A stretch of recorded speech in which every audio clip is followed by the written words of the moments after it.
Or Yes, it's like a lift, but you're dead. Uh, no, it deadlifting. does not look. uh, it's not on. One, two, three, four. No, you can't ding yourself. Come on. I'll ding you back. There you go. You and I, do you actually have a physical bell I on your don't on my person. No, see? Yeah. What's wrong with us? I know. I need one. We've been like a part of the like Jackal collective collectively between the two of us for a long time, and we don't have a bell. It seems off brand, you know?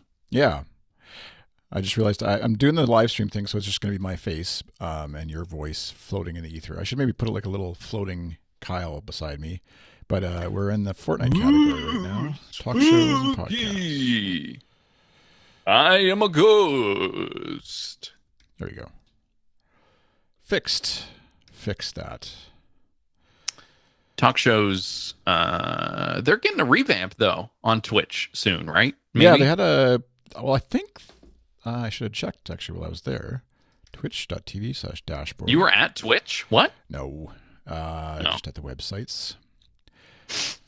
Podcasting about podcasting. That go live notification is annoying because it doesn't get updated when you do it. Restream titles. What? And Fortnite is still talk Oh, shows and podcasts because there's talk shows and podcasts, and then what are the other cat? They did like a new like something like just chatting or something, or I don't know. Yeah, just chatting is like a category. uh, yeah, yeah. The trying to basically splinter off the whole IRL Yeah. segment that they had.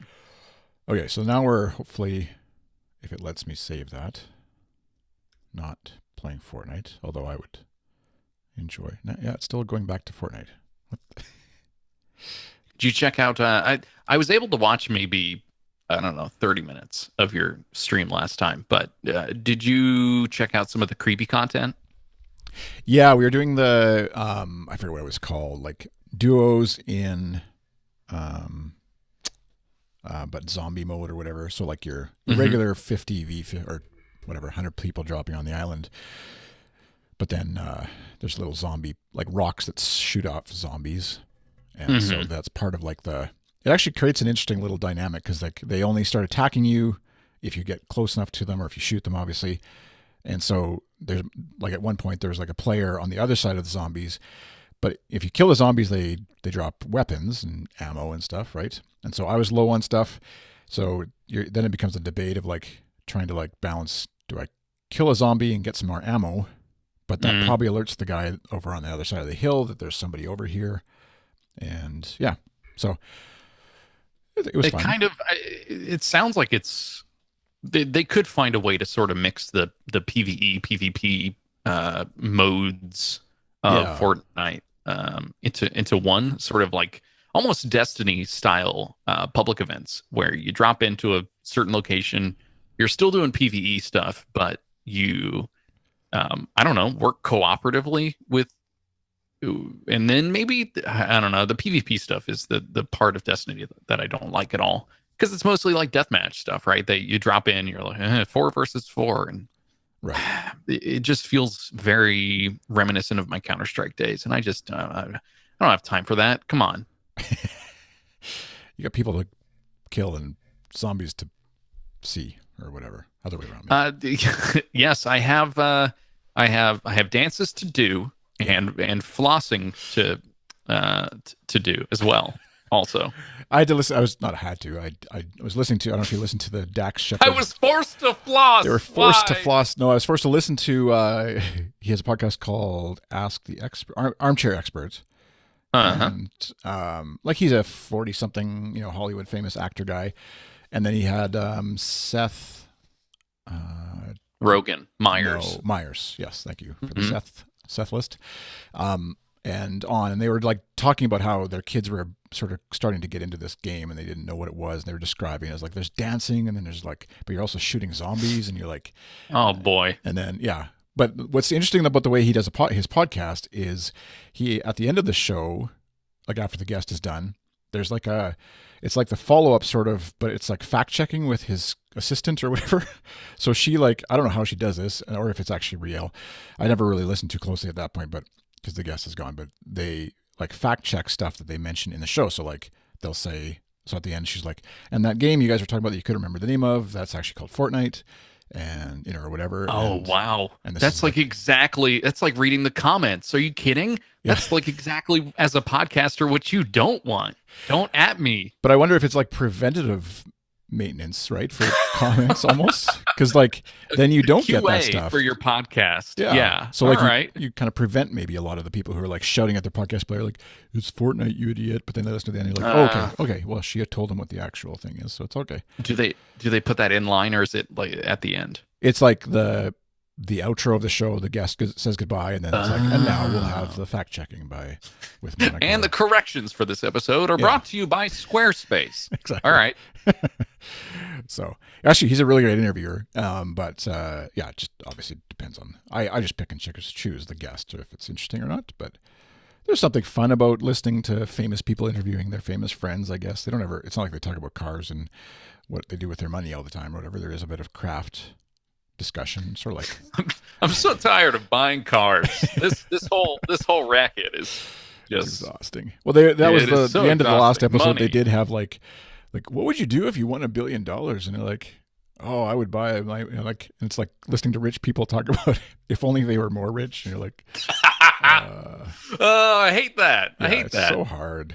Nobody needs that. Nice guy. I don't give a shit. Oh, yeah.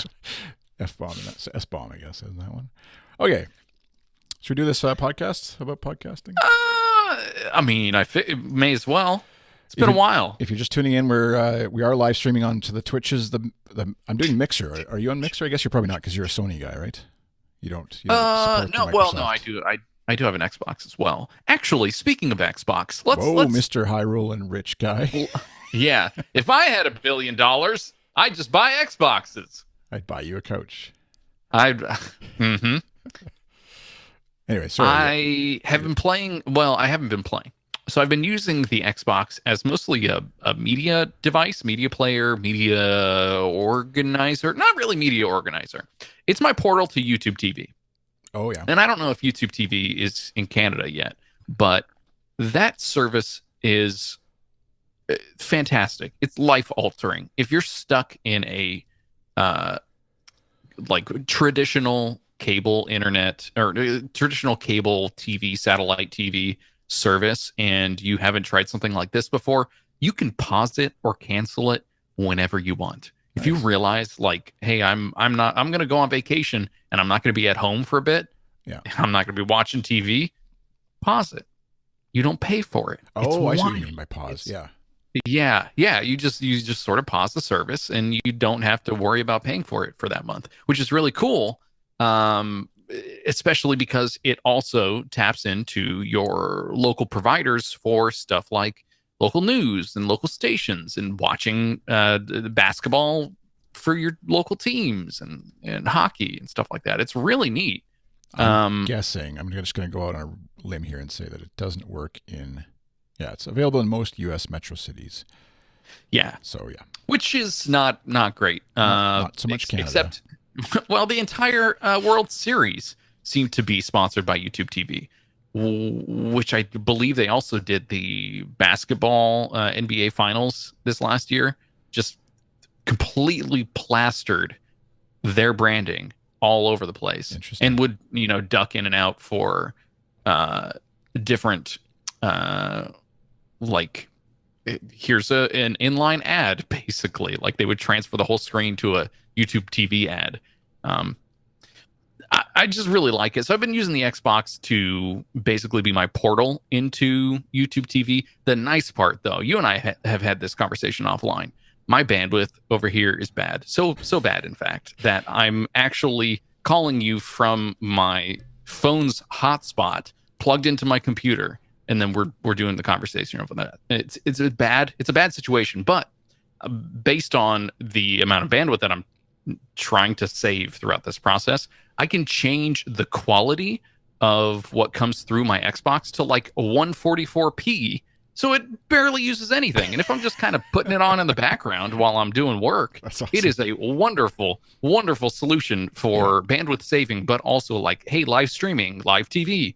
And I don't get that kind of control with the Netflix app or with the Amazon Prime video stuff through any services. Like you can't even change it on the phone. So YouTube TV, man, that is my preferred method for movie watching, TV watching, streaming, everything right now. Yeah, that's like the new. It's I would guess like the hipster version of in TV is now like you watch it in low definition, right? That's LD is the way you want to watch. 144p is as high as you want to watch it in. It's really. a thumbnail, honestly. Like I'm just barely able to recognize that there are human beings walking around on the screen. It is just pixels flying all over the place. So it's listed as like 256 by 144. Yeah. So that's. I'm looking at my 27-inch or whatever iMac Retina thingy, and that's like 5,000 by something or other. So like that would be like basically the size of my trash can icon on my display is that's the amount of pixels you've got. Precisely. Right. It is like trying to watch television through a like web ad on a blog. Yeah. Clueless on the chat says from over on Periscope says Amazon Prime is awful in the UK for quality on low bandwidth areas. Yeah, it's the digital like the cord cutting thing is great if you're in the right geography, but once you step outside of that, and if you're not willing to do the like what's it called, fake your IP stuff and whatever, make it look like you're coming from the US, then you're kind of SOL in a lot of cases. And I've never really had luck with that kind of stuff too. Like I've tried Unblock Me, I've tried you got to go all to the dark web services and like onion browsing and stuff, right? I think that's I got to tour my way through the internet. I mean, yeah, that's fine or whatever. Change your DNS or go through your. I just don't like the days where I would try to automate my processes through life are gone. They were gone the instant that I began living with another human being that needed to get stuff done. The moment you tell your significant other, hey, in order to turn on the lights in the bathroom, you have to say the magic word. Yeah. And like, no, are you kidding? That's not happening. So when that extends to like, well, no, if you want to watch the baseball game, you got to log on to this website and then add your IP to the whitelist. And like, nope, not doing that. And then heaven forbid you ever have small humans around who also then want to do things like that where it breaks down pretty quickly, along with all sorts of voice assistant stuff and like, hey device, lower my lights or turn on the whatever. And as soon as you introduce small children to that mix, then it just becomes a gong show of, yelling and shouting at each other and please be quiet so I can tell the living room lights to turn down so we can watch this stupid movie that now is gone because the IP address has changed on our whatever. Yeah. Not that I've experienced that, but it can just be, it's a wrench being thrown into the machine that there are already too many wrenches, too many cooks in the machinery that I can't do that. I'm just going to post in the Discord thing about being live. If folks are keen on talking. We've also got Nick in the morning show chat, like live discording his current listening through our D&D episode that we did for morning show, which is fun. Yeah. I wanted to talk to you about it. So like over on the morning show, it's obviously normally just a morning show podcast, news, science, game of the week kind of thing. But then this you did once or twice. You've done like sort of a D&D tangent, playing with a few of the fellow sort of mostly Good Stuff folks, affiliates or whatever they're called, so friends of the show. Friends of the program. We had Aaron, who hosts Three Guys, Three Questions, so one of three guys. And then we also had Harold on, who has done a lot of the voiceover for morning show in the past. I feel like Harold showed up to our first ever stream of Morning Show as well. So it's kind of like long standing fans of the show. You know, we've interacted on the internet quite a bit. And then Andrew Huster joined us as well, who we have actually played another D&D campaign just sort of offline. Believe it or not, you can actually do things and not record them and put them out as podcasts. What? I know, it's wild. But weird. we did that once with a bunch of Good Stuff people, and so that was pretty fun. But this in particular was kind of a, like you said, we've done the Which Way style adventure type things with Kenny before. The last year we actually did a audio tour through a fake haunted mansion, like from Disneyland. That was fun. But this year I wanted to kind of include some more folks, and we were near our 400th episode, and I wanted to do something special. So it was really cool to bring them on and do that. There is a bit of an Easter egg at the end of the episode. I'll just put it to you that way. So worth listening to is what you're saying. That I cannot corroborate. No. But I can say it's something. So it's episode 401, goodstuff.fm/morningshow/401. What is the we don't have to spend the whole episode, I guess, talking about it, but like the technology behind that these days for running you're doing probably like a Google Hangout of some sorts or something, and then D&D software. So we all jumped in. Yeah, so we jumped into a Discord call with a group. And you can like create a private DM basically. And, that's why I wasn't invited. Gotcha. Okay. Yeah. No, I made sure that you were not invited to that particular endeavor. But that's only to say that you're going to show up later and be like the big baddie at the end that they have to fight. Maybe. Yeah.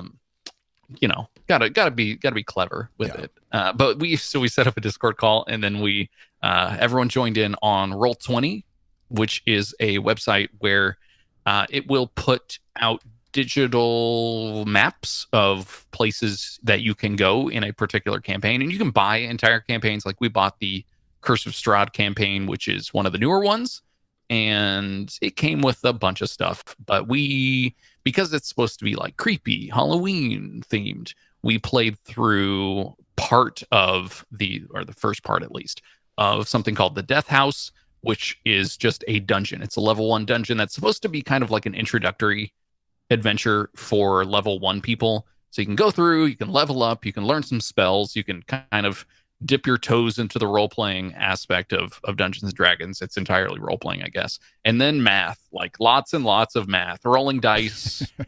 We haven't even rolled initiative yet, which is like where you fight monsters and things in the world. But the episode so far was just them walking into the house and kind of feeling their way through it and kind of playing around with characters and, you know, the fiction and things like that. All theater of the mind type stuff. Right. Yeah. It was a really, really good time. I think folks had fun. It was a heck of a thing to edit. That's for sure. Yeah. Trying to manage 5 voices, people talking over each other and making sure all the good jokes were in and all the jokes that Kenny had were out. Yeah. Understandable. Yeah. Mm-hmm. Interesting. Yeah, because obviously on the podcast side you had them all on one channel coming in, or did they record to their own ends and then send it to you afterwards? They did, which is great. If you have space in your Dropbox folder, there is now this like file requests option through Dropbox where you can just say like, hey, here's the URL, and then everybody just drops their own thing when they're able to, and it gets added to your Dropbox automatically. That is the way to do it. If you have the ability, I mean, I still do that with Kenny, even though we are consistently week to week having him send me his local recording. It's still really great to just know that this is kind of like an inbox, but for big old files. Yeah. And as long as their browser doesn't, I've had it, like some people have said their browser would time out or whatever, and so then you're because it's like a gig and a half sometimes. Most folks sent over like 320 MP3s, 320 kilobit MP3s, right, which was fine. I mean, it couldn't really tell the difference. Yeah. Cool. And then, just obviously editing time. So you've broken it up. You've completed the campaign, or you're doing it sort of like record, edit, release, next record, edit, release, kind of like that, or? Yeah, so right now I think we recorded for almost 3 hours. And they didn't get that far. So Because you had we're how many going people? to It was you and four or three? four others. Four Yeah. others. So that's a lot of So jokes that, and yeah, it is a lot of me trying to like really push them. This is also, I should say, if you are afraid of role playing because you don't know anything about it or you've never done it before, I have never DM'd nor have I ever role played beyond the stuff that you and I have done, Chris. Yeah. That sounded weird. More like we have played a good stuff D&D thing before, and Andrew DM'd that one, dungeon mastered or GM game mastered that one, Right. and I played the DM role for this thing. So it's me kind of like exposition style, saying what's happening in the world, giving them a little bit of color and as to what's actually going on, and then trying to react to what they are doing. And I found the challenge to be pretty interesting.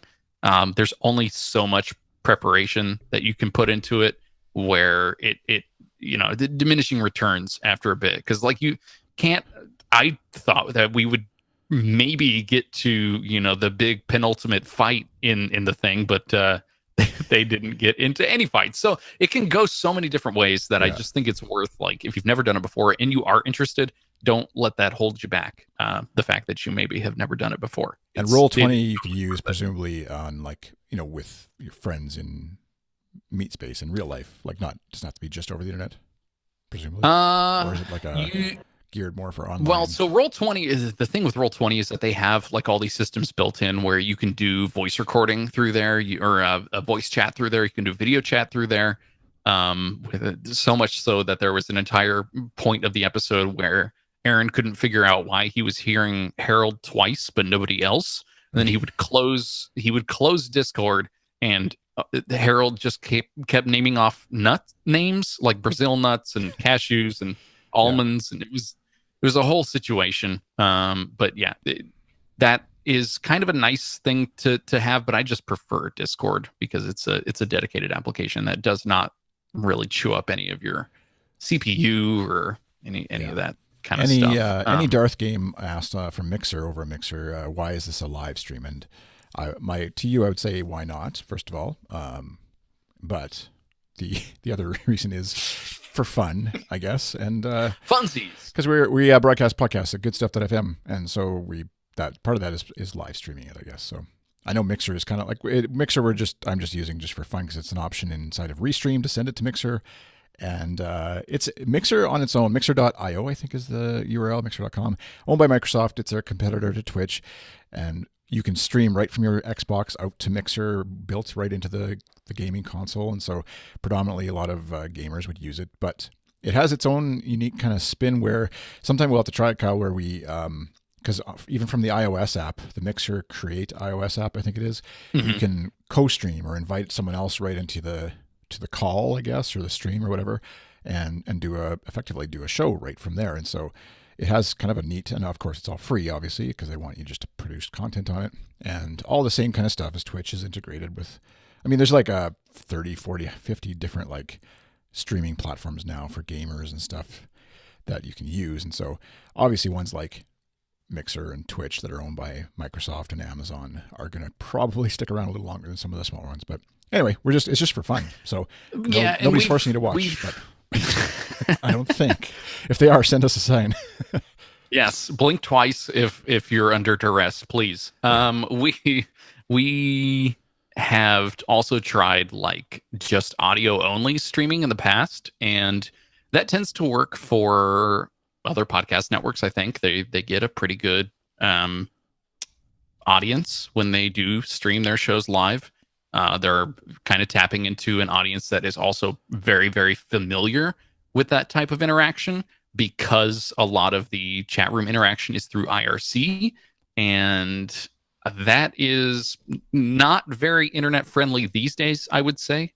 So our platform of choice, and not to say it's better one way or the other, is usually just streaming out to these video services, because the audience is already there. and they know how to interact with Yeah. the folks who are. I mean, the fact that you left a comment at all, I think, says a lot about the ability to just jump in, see what's going on, ask a question, and then move on. Yeah. Yeah, exactly. So, c'est la vie. Sorry, I just for some reason, got a call coming through to my phone. Speaking of interaction. Yeah. Well, speaking of like devices and calls and stuff, man, did you see those Apple announcements today? Right. What? Sorry. More calls. WZWZWZ underscore from Twitch, I think, says breathe, sunflower, rainbow, 450, 3 to the right, 4 to the left, breathe. So thanks. I appreciate that. I'm just going to take a moment to breathe. I've been triggered, Chris. I don't know how that happened, but I've been triggered. That's like I've been activated. Your Cylon code. The government owns me now. No. Okay, so Apple put out some new stuff, and as far as podcasters, we just thought we'd touch on this briefly. No, we don't know where that is from. WZ. Apple's announcements: the MacBook Air, Mac Mini, and iPad Pros were all updated, and much celebration over the Mac Mini, which has been, I don't know, I forget how many, 1,400 days or whatever it is since it last updated. And so just in brief, I guess, as far as for podcasters and things like that, I think the Mac Mini is kind of a neat device if you're looking to add. I guess if you're doing something like what we're doing, so live streaming and things like that, it's kind of a neat option to consider. Although I'm really not too keen on, I'm kind of down on Mac as far as a live streaming hardware platform. Just seems like the video side of it, the Windows side, of that kind of stuff works a little smoother, a little slicker, although it seems to be working so far, knock on glassy tabletop, that it's going to keep. I've got wood. There you go. Please don't take that out of context, Chris. Come on, bud. That's going to be a sound clip. Come on. Yeah. But what do you think? I tried really hard to make a go of it, of iPad only podcast stuff, and I just trying to edit a podcast with your fingers on the screen. I just get so tense. I'm just and it's not me. I know there's lots of people who do it, and so the new iPad Pros would be amazing, I'm sure, for that.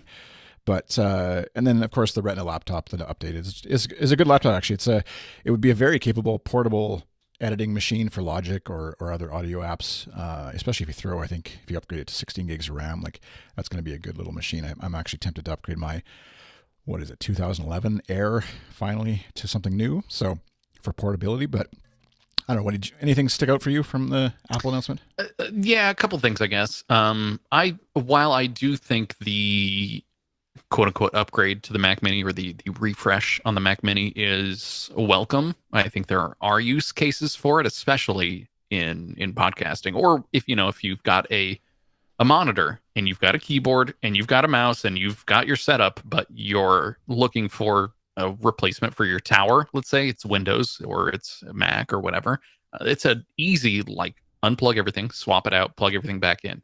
I think it really, really fits that bill for folks trying to move over to the Mac ecosystem.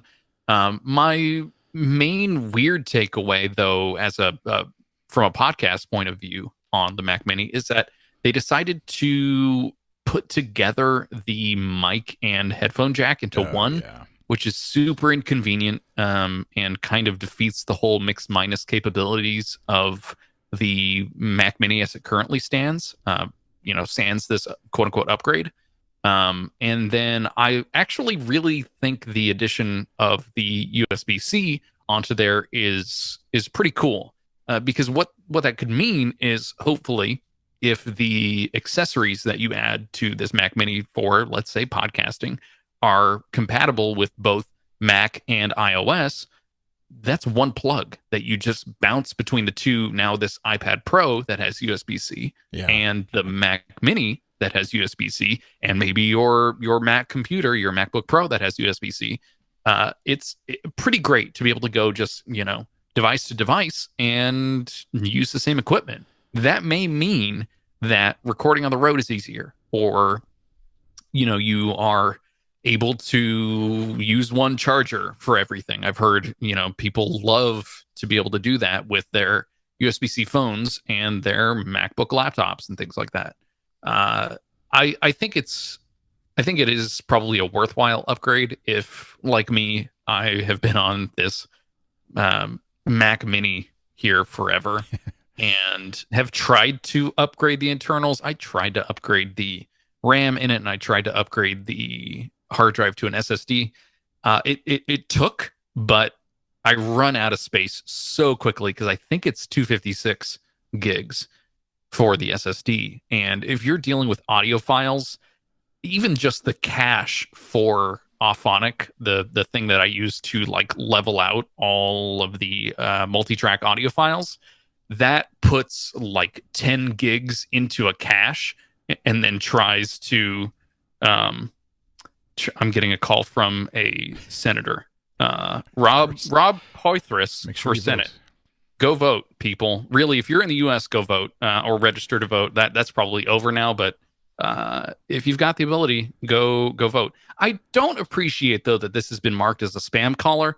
They're doing their due diligence, right? They're trying to, yeah. I get it. You're hitting the proverbial pavement, if you would. But anyway, so Mac Minis, they're pretty nice. The color maybe is sort of like, who cares? I don't care about how it looks, especially if you're going to do the whole space gray thing.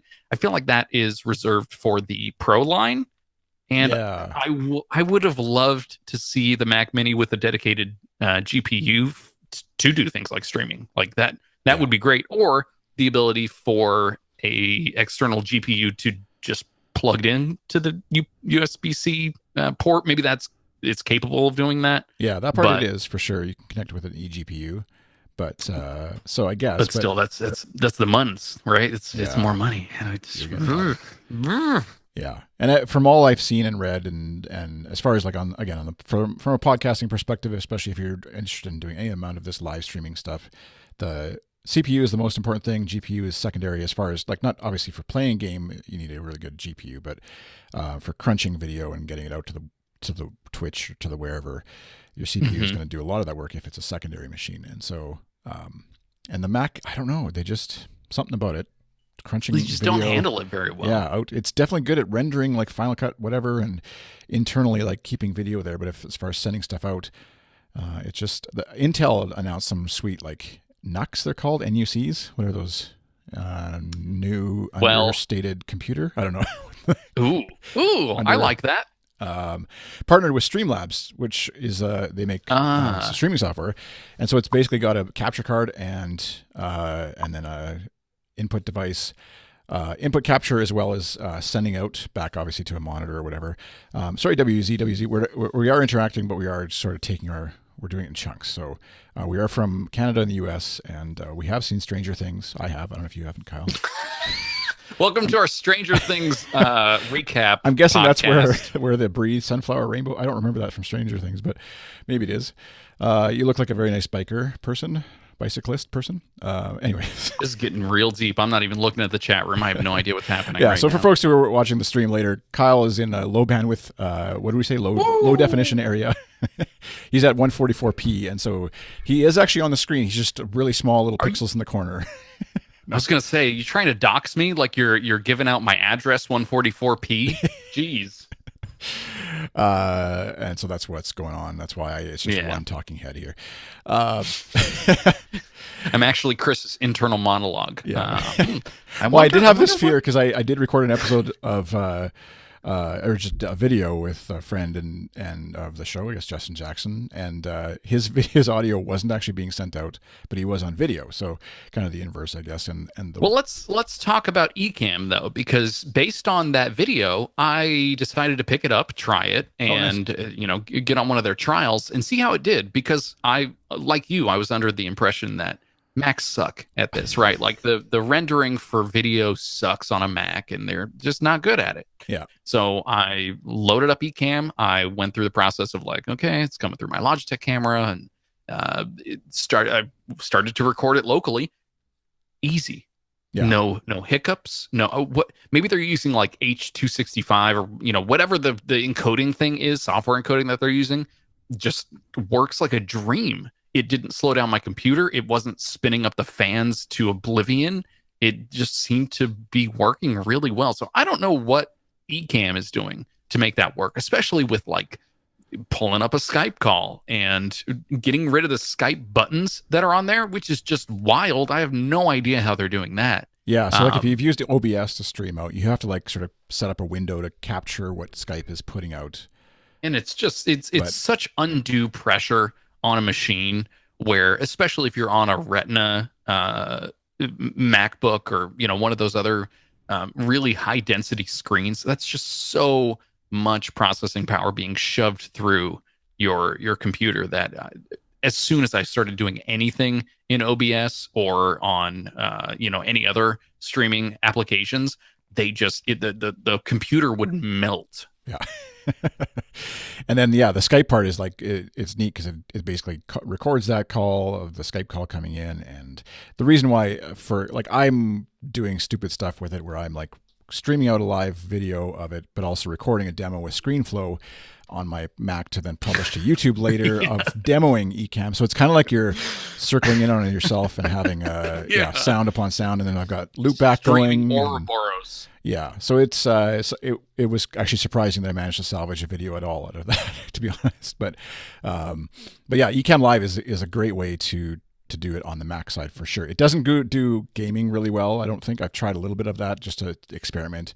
It definitely seems geared for like the thought leader, consultant, coach call, demo, webinar style stuff, and then obviously like what we use it for here on Twitch or what I'm using it for.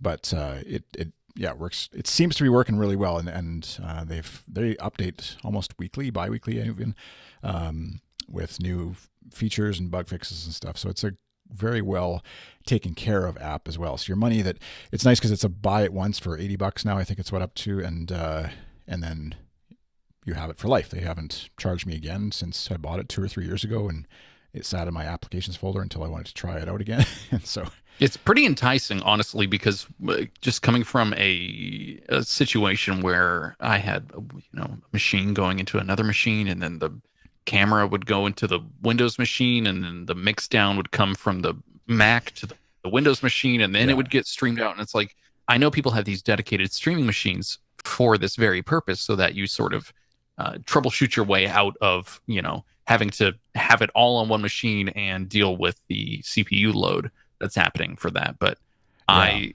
love the consolidation, the ability to just have one line coming from my Focusrite into my Mac, the ability to just have that then go out to the internet with one camera, one Logitech camera. Yeah, it's nice. Yeah, and so that's where the iPad I found got frustrating, because unless you're doing even to do a Skype call recording or whatever audio recording on the iPad is a bit of a juggling expedition in terms of getting everything connected properly. Whereas if you have the computer, obviously you can connect either physical cables or internally you can run software like Loopback or whatever to be able to sort of route audio wherever you want. And so if you're doing any sort of modern style, I guess, soundboards or whatever, that kind of stuff, it kind of falls down pretty quickly on the iPad. Yeah.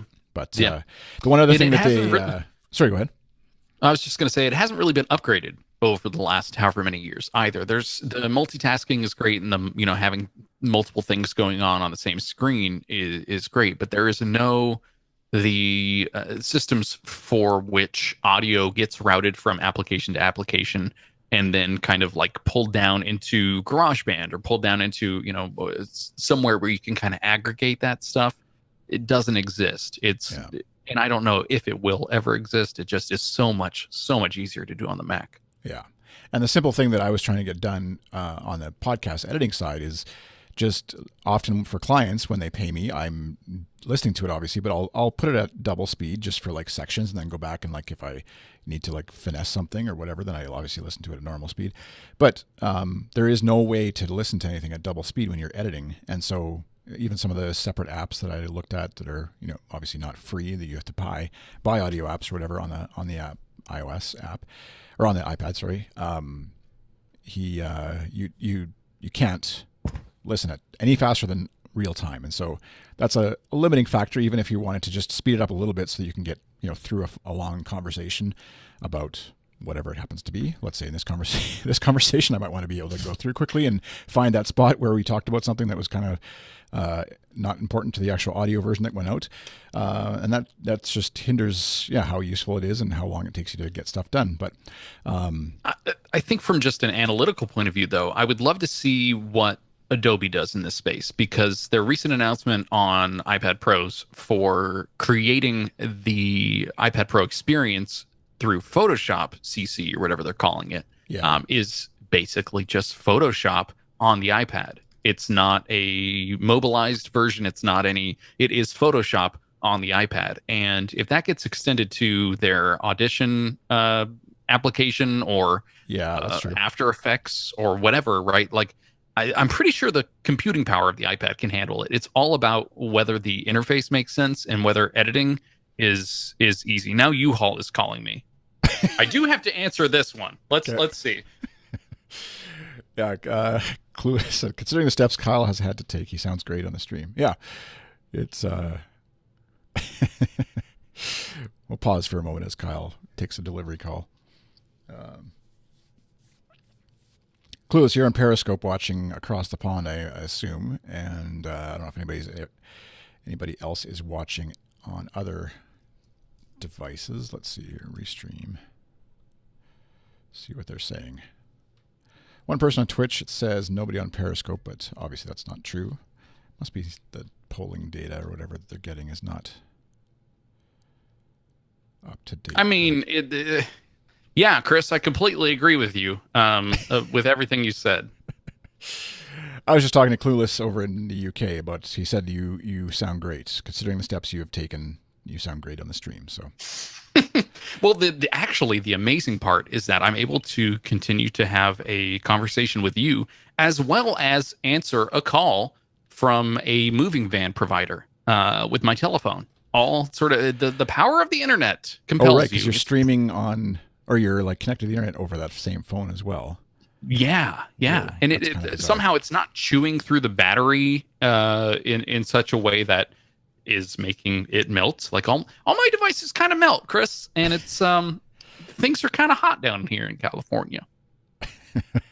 Clueless said his guest hasn't shown up for his interview show, so you're on Periscope via Twitter, not a separate app. Can you try, if you're able to, Clueless, if you're watching still, can you just, whatever it's called in Periscope, where you share the stream on Twitter, and then I think I get notified when that happens. I'm just curious on the broadcasters. I've been on the watching and sharing things like that, but I don't know if it automatically notifies without you having to tell how it would know who I am on Twitter, I guess is what I'm getting at, because I don't think it does. Or, I guess it would. Periscope knows who I am. So anyway, I'm just trying to figure out who I am. So are you back on your phone call, or are you back on this Oh, no, I'm totally back now. Yeah, no, I'm back in the saddle. All right, so until the next phone call, the delivery truck or whatever, or state senator interrupts, with our let me start that again. This is the power of editing for post-production. Take a deep breath. What it was say? Breathe, sunflower, rainbow, 450, 3 to the right, 4 to the left, breathe. That's a thing? That's a lot of things you have to do between breaths. It is a lot. Wow. Imagine getting that push notification on your Apple Watch for the Breathe app. 43, 77, hut, hike. All right. Thanks, Clueless. Let me just see. Yeah, it doesn't actually automatically. Clueless. Oh, that's not you. Anyways, don't get distracted by Twitter while you're broadcasting live, Chris.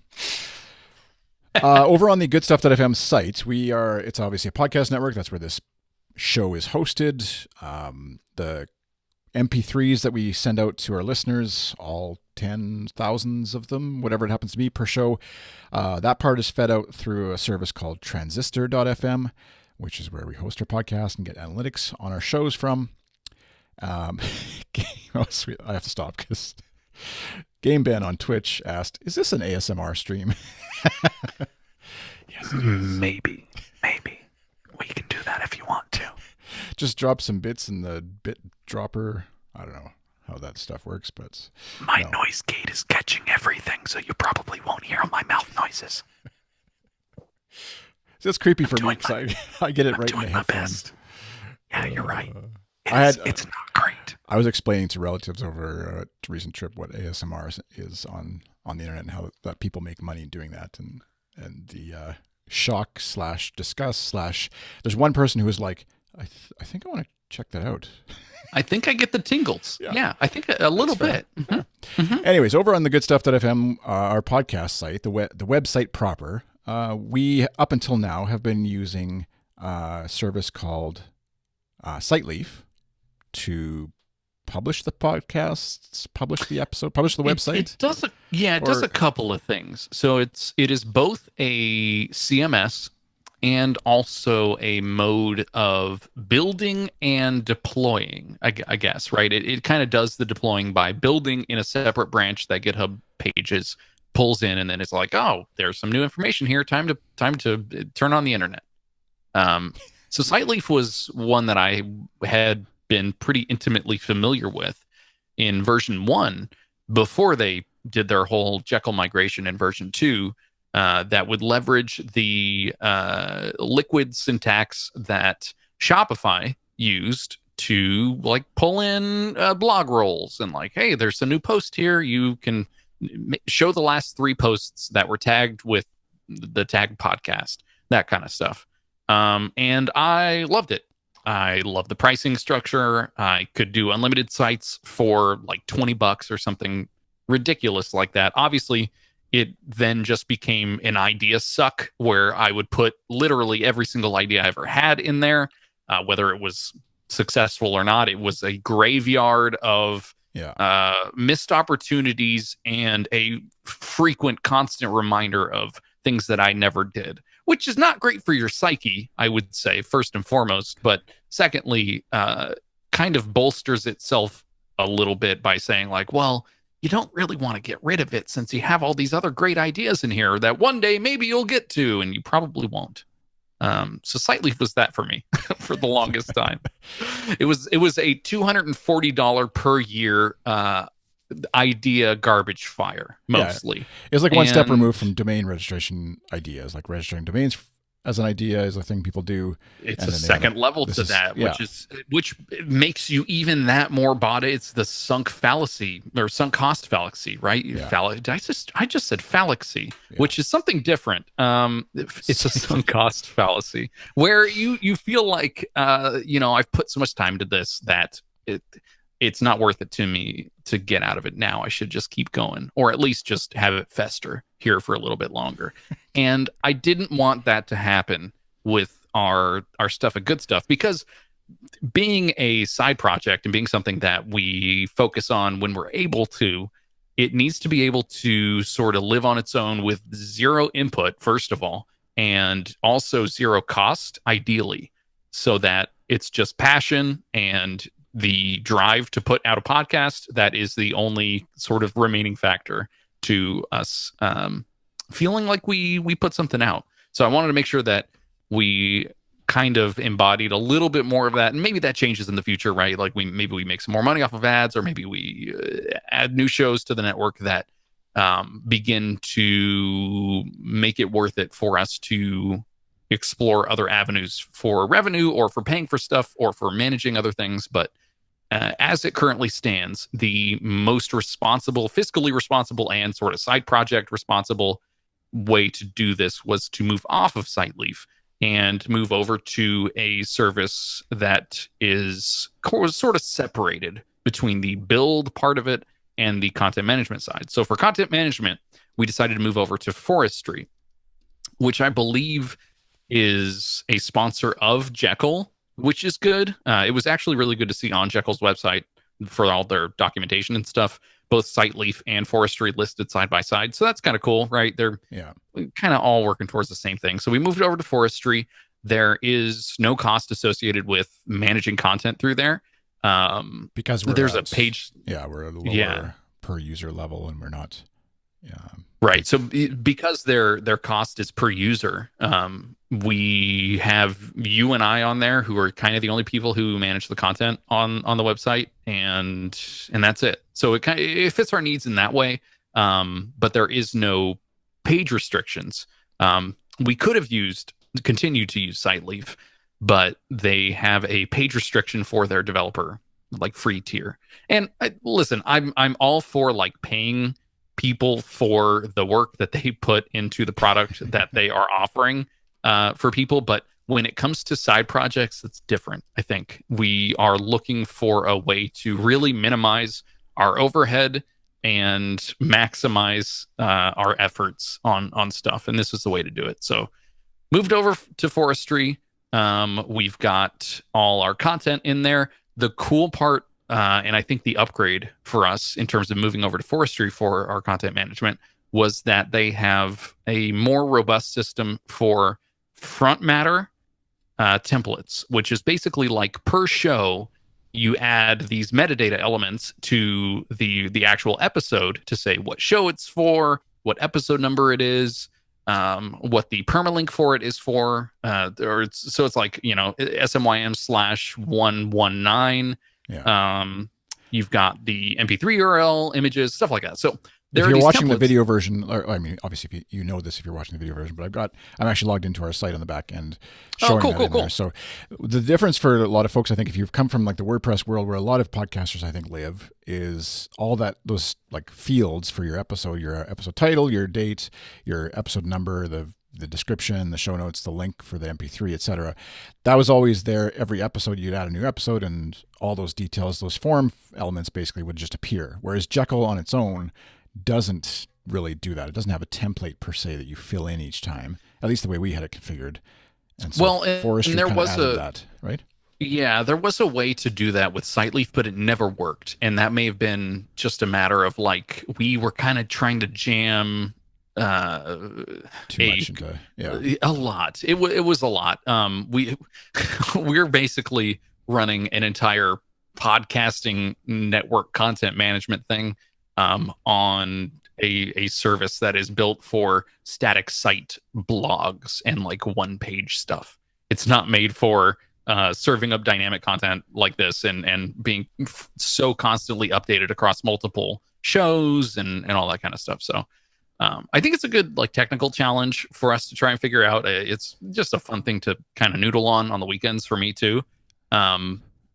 Sans all of the obvious issues that we've had recently when your feeds go down, but yeah, I mean, whatever, right? But yeah, so other than that, the upgrade to forestry has been pretty good for us. There's also, in terms of the front matter templates, I'm also able to hide certain fields from the creation process, which makes it easy to assign show specific metadata options that never change to that particular show. So when Chris goes to create a new SMYM episode in there, I hide the show field for that.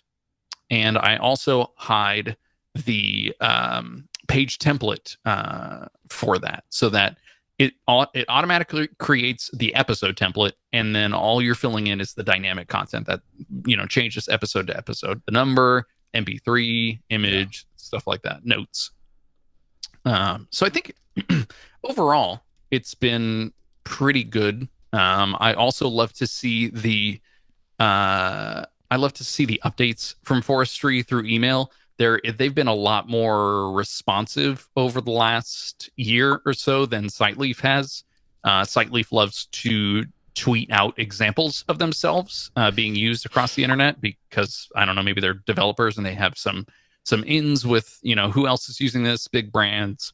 Pencil, I think, was a 53 something or others. I don't remember what it was, but they tend to just be a little bit more like retweeting the good stuff about them, and less of the like, hey, we updated the way that we handle this particular page. Go check it out. And I love to see, coming from a product background, I love to see the updates. So it makes me feel like they're working on it, and that actually kind of makes me more willing to move from whatever free tier we're on eventually to a paid tier, just so it's maybe we don't use the features, but maybe we just want to support the development of the product. So I would love to be able to do that eventually in the future. Now, the split here is that we are not doing the deploying through forestry like the SiteLeaf site would do. We moved our deployment over to Netlify, I think is I've typed it a million times, but Netlify. Yeah. They will basically just slurp up a repo from GitHub and run a build command on it like you would locally for a Jekyll build, and then serve that to the internet. And they can, run custom commands and things like that. But I think the coolest part with Netlify is that you can create if this then that style push to the Netlify service to say, hey, just every day at noon, build my website.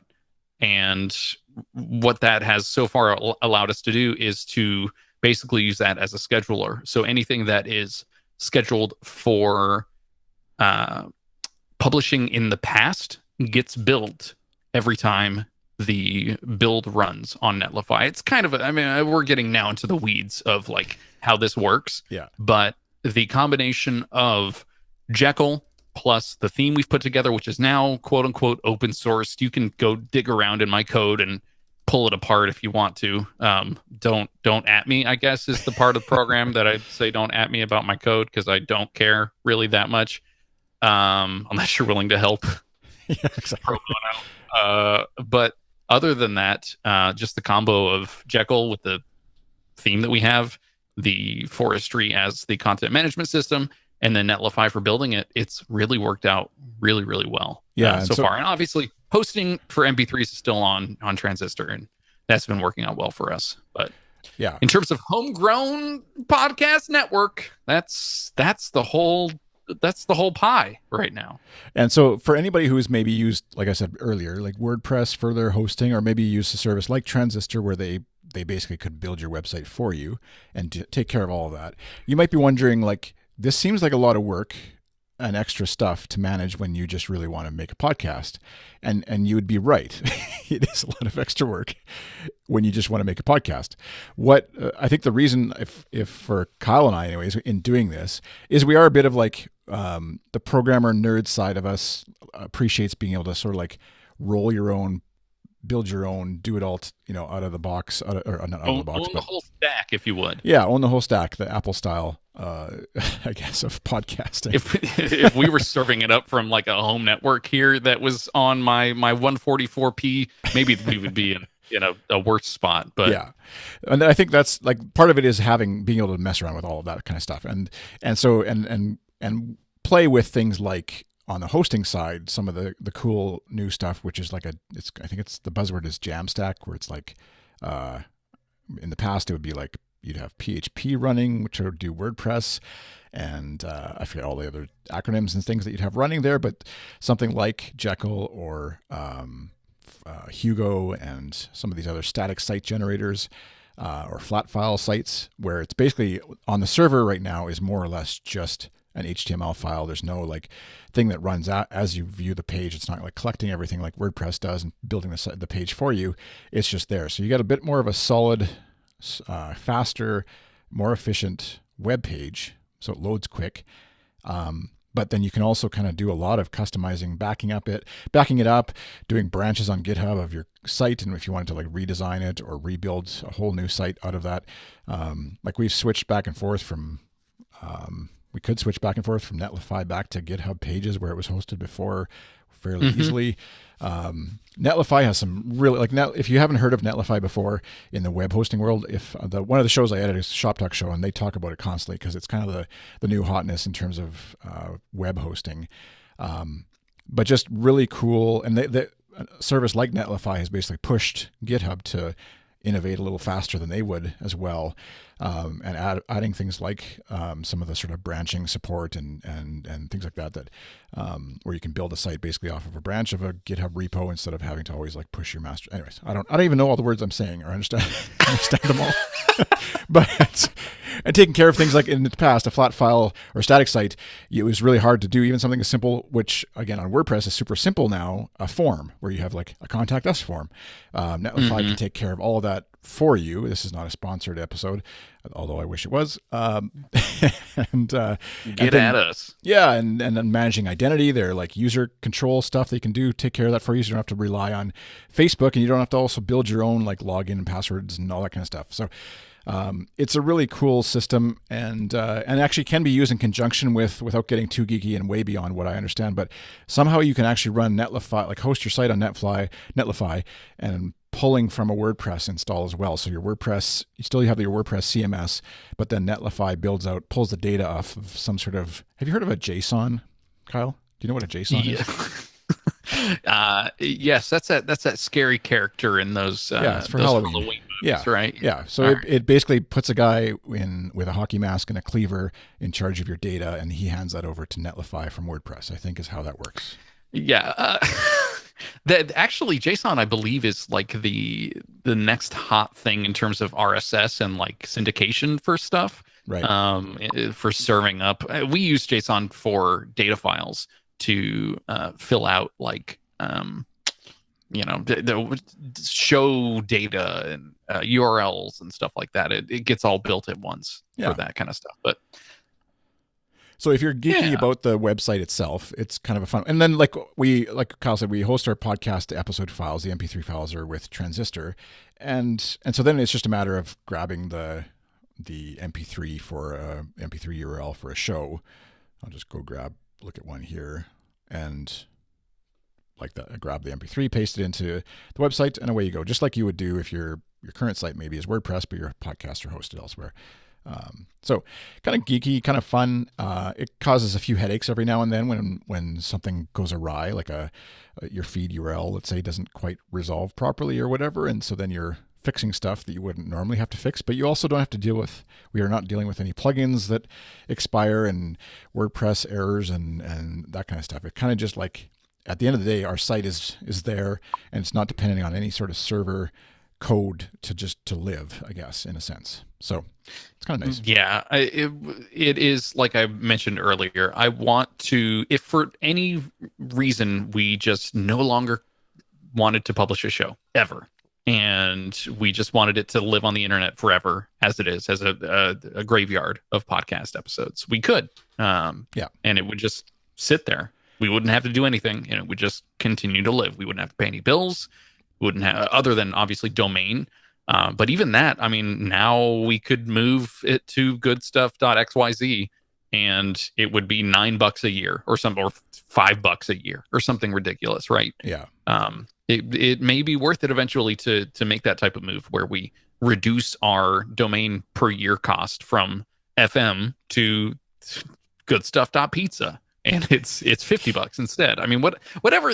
It's hard to put a value on that kind of stuff, but when it comes to making sure that we own all of this and we are mostly in control of it, there is a certain point where I kind of relinquish control and say, like, I have no idea how to do this. I've been Googling my head off for the last 3 hours and I haven't found a solution.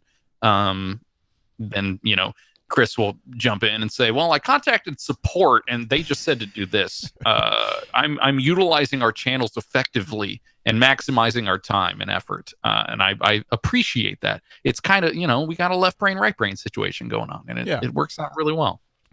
Yeah, and it's fun. It keeps us on our toes a little bit with that, and I like that. It's a bit like it almost sounds like we're proofing ourselves, preparing ourselves so our kids and our grandkids don't have to keep hosting our podcast when we die. Basically, it's like sort of like what's that succession planning, or like next generation of good stuff. You and I take separate planes to our destinations so that when the plane goes down, we're not on the same flight. Exactly. Pretty much. So the keys to the car are underneath the seat, just in case you lock them in the house. So that's what we're doing, and that's kind of why, although it's a little bit goofy. But anyways, if you have questions about why and how and whatever, you can definitely send those to us. Obviously, I'm iChris on Twitter. He's Hot Burps on Twitter if he decides to log on. But you can also use the hashtag AskSMYM to send in a question to the show, regardless of whether you tweet at us or not. You can also follow the show on Twitter, SMYM_FM, and be notified when I forgot to tweet out that we were live, but when new episodes are coming out, that'll definitely be on there.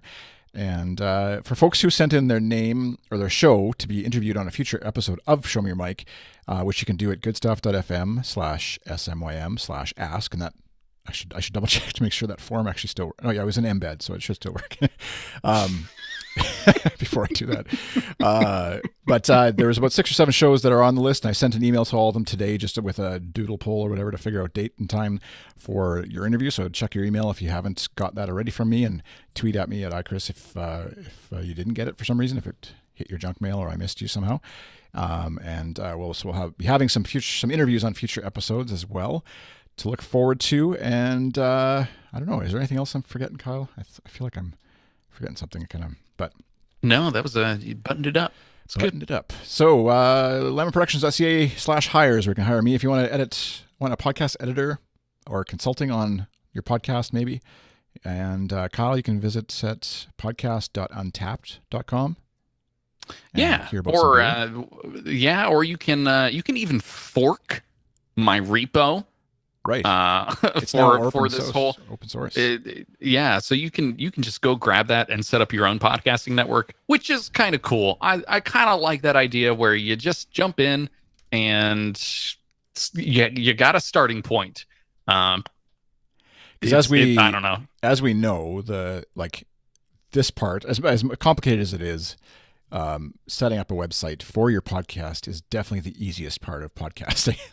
We've made it a little more convoluted, but anybody can set up a website for their podcast. The hard part is actually recording the podcast regularly and making the show, I guess. Oh, we most definitely took the hardest route here. This is the double black diamond of putting together a podcast, and is absolutely, if you're in it for the long haul and you want to get something like this set up, or you want to sort of future-proof your podcasting network, sign up for my seminar, and I'll walk you through all the steps for just $6,000 for 8 hours. Actually, the best way is probably just to go. I'll put a link in the show notes here or into the chat too. But transistor.fm/iChris/via iChris. I can't remember. Anyways, that's my affiliate code. But either way, check out Transistor. Link in the show notes. Yeah, and it'll be in the show notes. But our repo is there. Just make sure if you fork the repo that you don't build your livelihood around a fork of a repo, because if that repo disappears,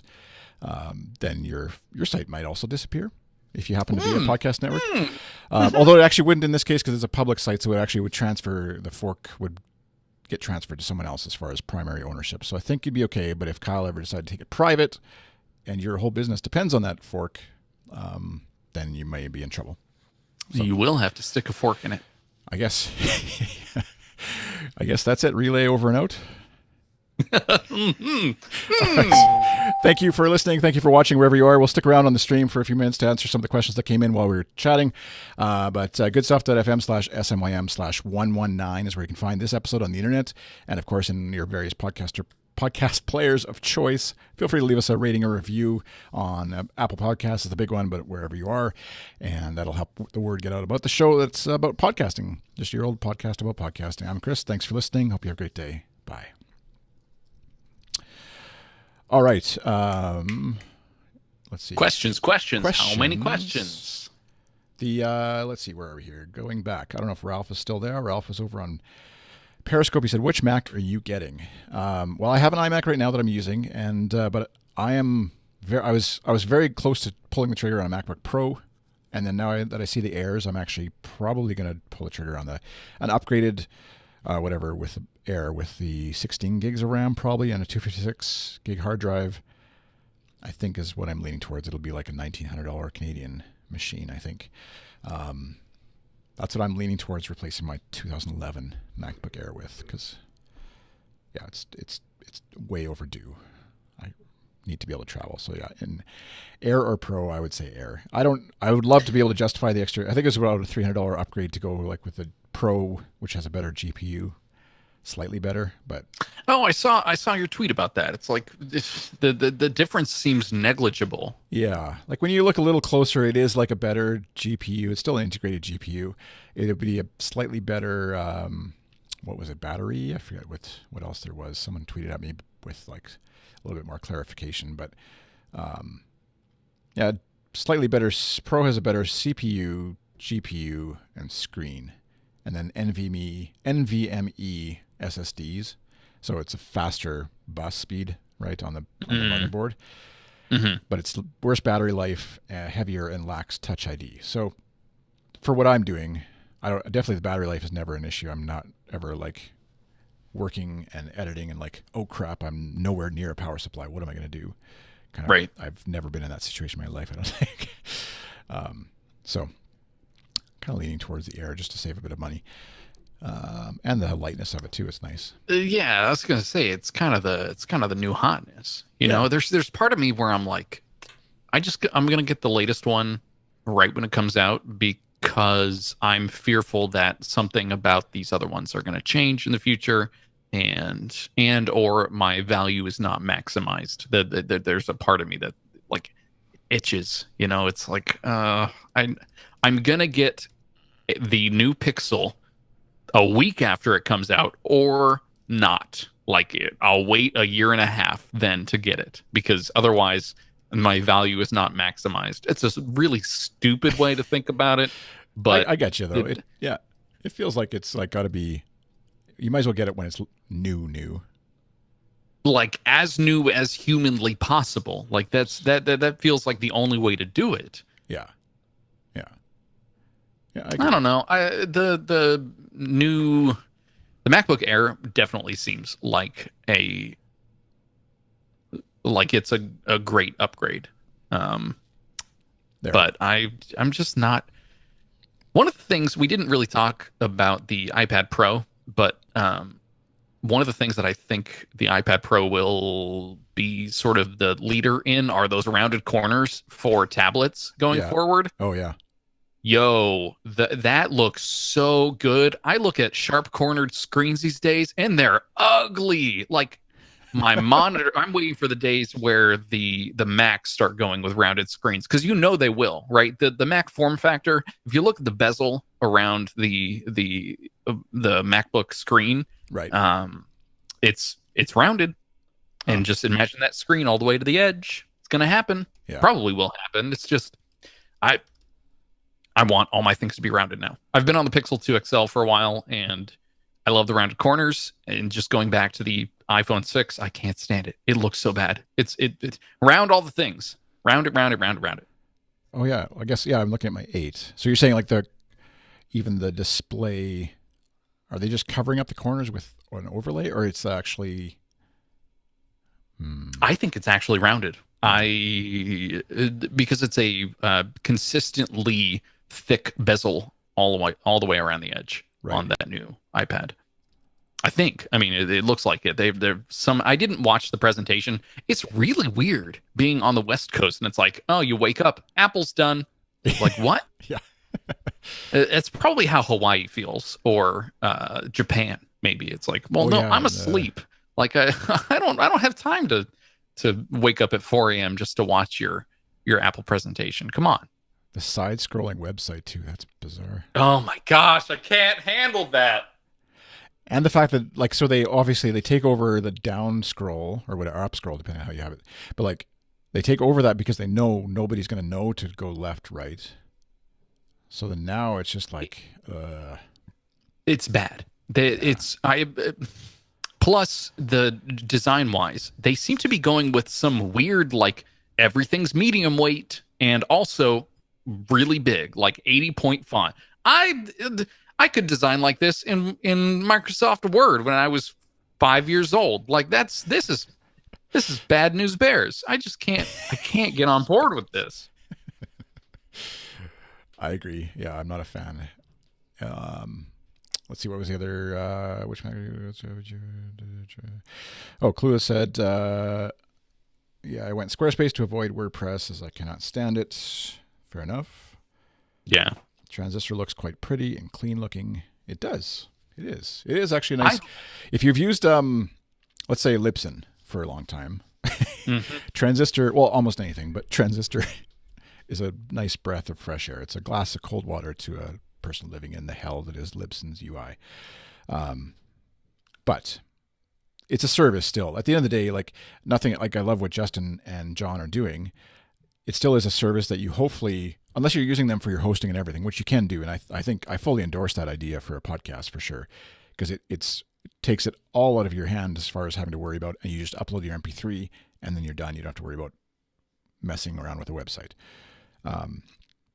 But yeah. Plus, I love the way that Transistor does their pricing model. It's like when you get successful, that's when you pay. Yeah, they're actually. It's interesting. They've been on the podcast, which full disclosure, I edit their podcast, so I'm dependent on them to keep going on that sense for my livelihood. But well, yeah, and we've also we've like sunk some cost into them to host our stuff. So it's kind of like we also believe in what they're doing. Paid to them. I like, because one of their things they've talked about is like the having unlimited shows, which is nice because it kind of like, even that they're $19 a month, it removes that. It's a bit higher than like say some of the $10 a month plans that are out there. But often those $10 a month plans are like per show. And so you start a show, you do 15 episodes, you have lots of fun with it. Then you decide, okay, this is good, but now I want to really do this thing and next level, whatever, or you did a Nintendo show. Now you want to do an Xbox show or whatever. But if you decide to start a new show, then you're paying again. You have to justify in your mind the extra $10. But then do you keep paying for the old one at $10 a month and archive it, or do you put it on S3 and hopefully just pay pennies, or do you whatever? And so whereas Transistor's model of $19 a month at their starter plan, which I would suggest getting in on sooner than later, if they decide to change that, then it will go away. Obviously, change their pricing. Then you can just keep your shows going. Like and especially if a show is like successful for you, but not successful in the download numbers arena, then it just lives on, and it's like you're paying for storage indefinitely so that the show is out there and you can still reference it and post and link to it and whatever. But then start a new show and not have to worry about what do you do with the old show and how do you keep those things around and stuff like that. So, yeah. Yeah, it's solving a problem that I sort of found with, wanting to test ideas, or we have a feed that is the unedited version of morning show episodes. And that is like through some weird Heroku website that gets access to my Dropbox. And that's kind of a scary way to go about it, because I'm giving someone full access to access things that are in my Dropbox, but it's, whatever. It creates an art. Yes, justcast.herokuapp.com. So they're going the same route that we are. We are one step away from being Goodstuff.network.com. So hey, if they pay us enough money, I'll happily do that too. I don't. If they want to sponsor us for the next 10 years, whatever that amounts to keep us in business, we will sign over our domain. I will sell out in a second. I will legally change my name to Good Stuff Roderick if you want. No, whatever Netlify Roderick. Netlify Roderick. Kyle Netlify Roderick. Kyle, hosted by Netlify Roderick. .org. That's coming sooner than we think. I think not for you. How do you mean? But yeah. Anyway. Yep. Thanks, Clueless, for joining in. I guess you're back on the Periscopes. I see you flipping back and forth. Hopefully your guest shows up. He said, "Yes, I help someone with their podcast via Libsyn. It's not a looker." No, it's like working with Windows 3.1 and then you discover a Mac, or obviously if you hate Mac, then maybe it's the other way around, I guess. Mac OS I would say it's more like working with stone tablets, and then you realize that the tablets can dissolve eventually one day throughout just pure erosion and water and things like that. Yeah. Because people do think like Libsyn's going to be there forever, and that while that may be mostly true, because a good percentage of the podcasters on the internet rely on it, especially huge shows, gigantic shows, big shows, all the great shows. But I just kind of like having my fingers in all the pies so that just in case one pie gets taken away, I still have dinner. Perfect. I like did that. have soup, though, for lunch. That was real good. Potato and leek. Ooh, nice. We're entering the part of the podcast where I'm watching live reactions now to people discovering that there's a song at the end of episode 401 of Morning Show. Oh, this is good. Nice. I'm glad.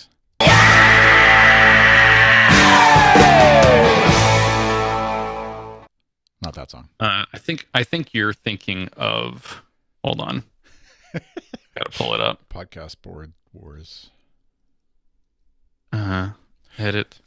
No, I was thinking of doing the D&D thing with my kids, like as an experiment in sort of that. And that's why I was wondering if Roll20 would be an easy way to sort of like pick up a.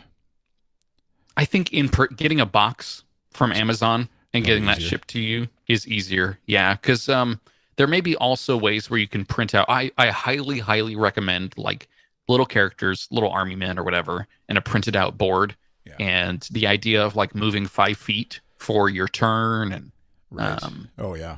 It's more like telling a story, because I don't know if they'll totally grasp the idea of role playing as your character. I mean, you can listen back to the episode. Death House I don't recommend because there are definitely content warning. There are like the children are dead and spoiler. Like, hey, spoiler! I haven't listened all the way. I'm halfway through. True. But there's I'm just showing it on screen. There's one that's actually really recommended called Star Wars: Edge of the Empire beginner game. It's about $40 from Amazon, and it's a RPG Empire game that comes with like everything you'd need. And then apparently, even if you don't like Star Wars, which I mean, obviously kids may or may not, but it comes with like the dice and the character sheets and the whatever. And apparently it's a really great way to sort of try out the idea of D&D or RPG, whatever you want to call it. Yeah, I will say too, like the supplementary material that comes with D&D is not good. Like it may help people who are well versed in the rules and stuff like that, but in terms of like, it's okay to say these things, but don't, but if you continue to read through that sentence, it like reveals something that the characters aren't supposed to know. It's not great in terms of like game management stuff. But I feel like I did play, let's see, Star Wars. There's a whole bunch of them, but this one is kind of like listed as like a great beginner. When I remember I tweeted out, I got a bunch of awesome responses from folks, and that one, or what was the other one? Munchkin is a good one. That's kind of like more of a card game, I guess. But and then Once Upon a Time is a card game where you're kind of like telling the story together. What else? I think like Which Way books are also kind of a like choose your own adventure style books are kind of a good intro to that concept, because those are the things as a kid that really got me into the idea of like choose your destiny, flawless victory. Clueless the Pathfinder. Now I'm just reading Mortal Kombat fatalities. Pathfinder game. Let's see. Pathfinder role playing. Oh, okay. Looks a little more D&D like dragons and beginner box. That's probably. It's kind of just like going back to like the cheap side of my brain says, is $40? Is it going to be $40 wasted if we end up having a fight about playing? You're going to play as Chewbacca and you have to stay as Chewbacca because you started as Chewbacca, and you're going to lose screen time if you don't finish this game. I'm Chewbacca, but I'm blue. Okay, all right. However you want to identify as a Chewbacca, you're good. I don't think it'd be wasted. I think, well, it's still kind of like the graveyard of domain names, right? It's like, we tried to get through this game once. It's just going to sit in a game cupboard now for the next 15 years. And we'll just, every time I stare at it, I'm like, kind of cringe a little bit. Yeah. I mean, you could play through it once and then throw it up on eBay and be like, this mint condition. Like, here you go. Exactly. and then just sell it for half price and make back a little bit. I think that might be an okay way to do it. That way it doesn't, stick around and is this sore reminder of maybe the role playing gone awry. Yeah, $40 is a decent investment, so you want it to work and not have the kids hate it. Yeah, exactly. So,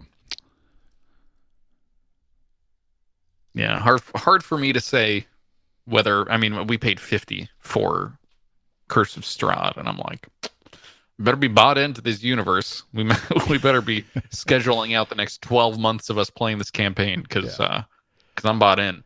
Yeah, the part that's like where it gets funny is like the what you're allowed to say as the character in the game, and then like, which obviously it's because it's just like me and my kids, we'll just figure it out. But listening to podcasts, or even like you guys on the morning show or whatever, when you're doing that, and like when people are like stepping out of the character and trying to like figure out how to actually play the game and what they're allowed to do, and then back into the game with whatever, and yeah, it's fun though. I think worth a try sometime anyway. So. Yeah, I encourage it. I don't have any experience doing it with like kids or younger folks and having them be bought in, but I know that it can sometimes, like especially if someone feels like they are not like they're typically shy in general when it comes to interacting with people, putting on the disguise of someone else and kind of like putting themselves in a role of someone can kind of, it has worked well in the past for folks who suffer from autism or, whatever. It can be very freeing and empowering for some people. Yeah. Never know until you try. Yeah. That's what Christmas gifts are for. Plus I have a lot of dice. So if you want some dice, let's Well, just like I'll just text you and be like, "Can you roll a 20-sided die? Tell me what the yeah. Here, let's roll for agility." Oh, I got a 1. Really? What? Crit. Yeah. So now we'll get into the dice ASMR part of this podcast where I just yeah, Tingles. Where's what's his name? Game Ben. I didn't tell you when you're listing off like the stuff with good stuff he'd asked, or he said, "Your friend is good at talking." Wow. I just always assume when it's Twitch, it's like, unless they speak like a completely coherent adult, I assume it's like a 12-year-old kid who's like trying to find Fortnite games to watch. Right. And it's like, what the heck, and like you guys are ridiculous, and which, yeah. Well, I was reminded both by Mastodon and by the latest Roderick on the Line of the whatever confabulator, that video where the guy is like making up technobabble. I'll have to find it. Andrew Huster, I believe, posted about it, and I love that video because he talks with such authority about a thing that doesn't exist, and he's just making up words, and there are there are words here and there that are actual things, but in the context of what he's trying to explain or making up, they don't make any sense. And it is a great example of how I feel sometimes in like, or how I have felt in the past in like technical meetings or even like job interviews. It's like, I'm not going to talk. I mean, we can talk about Maus and DAOs in my interview, but like, this is all, can we just both agree we're human beings and we're going to have a regular conversation? Yeah. Just throw it in the JSONs. Yeah, exactly. Put it in a JSON file. I'll parse it, and then we'll circle back and touch base on in a DM on Tuesday. Get some XML updates to you by the fourth quarter. All right, I got to go edit some things, and you got to go roll some dice. So I have to imagine that you could probably make $2,000 a month rolling dice on Twitch. Like I'm pretty sure you could do that. Like you could pay for your beer hobby and then some with just rolling dice on it on Twitch. I think that might be a good idea. Actually, speaking of Roll20 and rolling dice, just one last thing. They have a like digital 3D dice rolling capability. Oh, nice. And when someone rolls it, it'll show it on the screen, like on top on the game table looking thing. Yeah. And the podcast, I cut this part out, but it eventually diverted into just rolling as many dice as the CPU could handle and would put on the board at once. So it was like 100 D20s, all just 3D rolling into the game board. It was a good time. Good to see.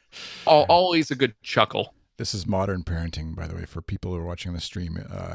My son is requesting more screen time for Lego Life on his iPad, on the iPad. There we go. I loved actually listening to, I've picked up a lot of old podcasts, but ATP, hearing them talk about screen time and how they manage that was, it's interesting. We may have to have a high contrast / I've been actually considering renaming the show to Bandwidth, as it seems pretty apt to what I'm dealing with at the moment, but also sort of the concept of like your bandwidth in life is limited, you know, and you're just trying to fit as much through your fat pipes as you can. Just call it 144p. I think we'd get we get some weirdos, some different folks for sure. Okay, turn off the stream. Thanks if anybody's still watching. If you're watching this on a replay, goodstuff.fm/SMYM is where this podcast is and lives, and we stream it out occasionally. And what's the role for the likelihood that somebody who's watching right now is going to come back and watch again, Kyle? 10. I don't know what that means, but I think 10 is good, right? It's out of 10 out of 12, so it's a success. Okay, whew. Good thing. Okay, bye, folks.